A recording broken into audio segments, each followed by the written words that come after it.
Be ready for your dictation. 3 seconds left. Start. Mr. Deputy Speaker, sir, as we all know, afforestation and reforestation can be used to improve the quality of human life. Sir, India has vast tracts of land along the national highways throughout the country.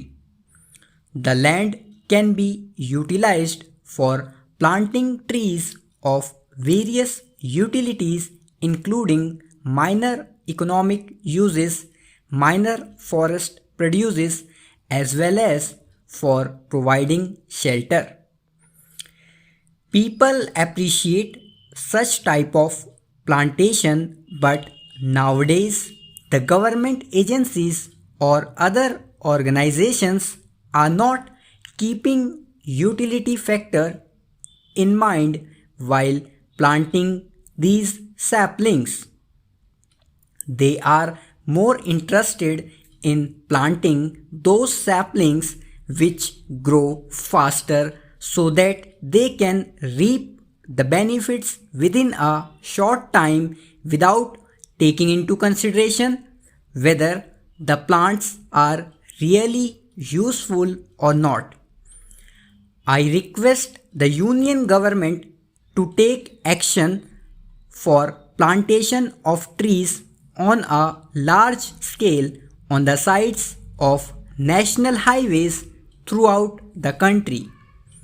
Those who are engaged in the Mahatma Gandhi National Rural Employment Guarantee Scheme may be diverted to plant the saplings and to nurture them to a certain extent.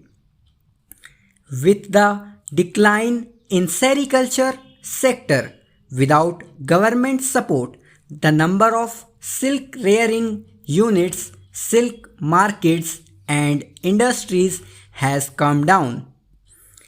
Hence, I would like to urge upon the central government to accord farming of mulberry leaf and silk rearing the status of an agriculture crop in order to utilize the benefit available under agriculture scheme of state and center so as to make this sustainable farm-based sericulture activity a profitable enterprise in the country. The promotion of higher education in sericulture should be the mandate of Central Silk Board by extending support to the student in University of Agriculture Sciences, Bangalore. I also urge the central government to consider the sericulture as a major field of research and include it in the major program of Indian Council of Agricultural Research. In India, around 92 million people are working as domestic workers. They are not being properly paid for their work and they are compelled to work for more hours for a very meager amount. Moreover, their jobs are also not guaranteed.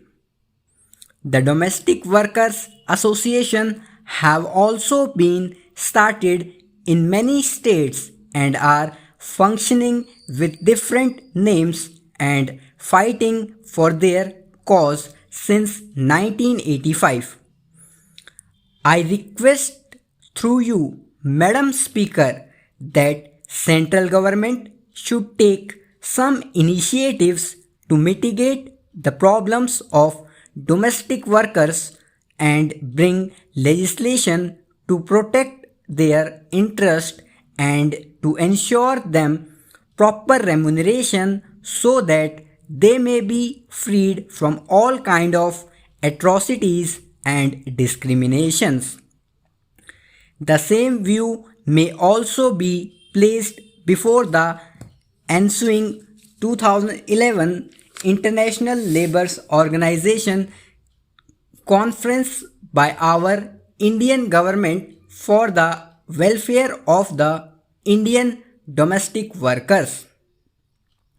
At a time when the government is committed to provide world-class health and Medicare both in public and private sector hospitals functioning in the National Capital Region, the poor working conditions of the nursing staff in these hospitals is quite shocking.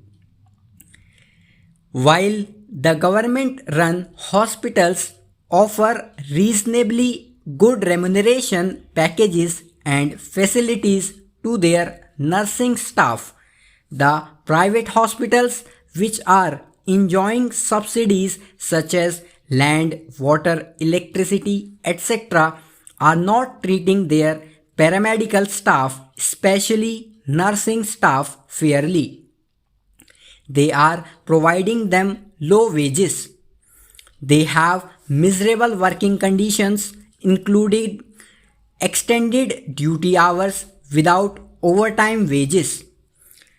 The nursing staffs are working with service contract bonds extending from 2 to 5 years. The nursing staff of many private hospitals in the National Capital Region are agitated and demanding a good monetary package and healthy working conditions at par with those of their counterparts in government hospitals. All private hospitals charge high fees for treatment and hospitalization. It is therefore natural that they should compensate their workforce, especially nursing staff, in a justly manner. Furthermore, the practice of employment on contract bond with all documents being held by the employer should be stopped forthwith. I request the center to set up committee to look into the genuine grievance of the nursing staff in private hospitals and to evolve statutory guidelines in terms of better remuneration packages and dignified working conditions. The central government has declared that every small and marginal farmer of the country should have access to microcredit to the tune of rupees 2 lakhs from the nationalized banks. But in reality, this is not being followed by the banks, resulting in great difficulties being experienced by small and marginal farmers. Due to non-implementation of central government's policy of microfinance, the farmers are gradually forced to go into the clutches of private financial institutions and money lenders who charge an exorbitant rate of interest. Sir, owing to the indifferent attitude of bank officials, the credit deposit ratio in the rural branches of nationalized banks is very low. Therefore, there is a need to take steps to increase this. This scenario is very acute in West Bengal.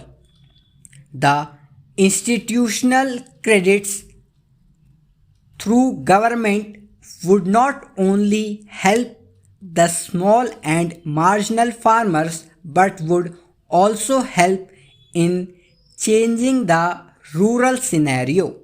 I therefore urge upon the government to take urgent steps so that nationalized banks in rural areas become accessible to farmers.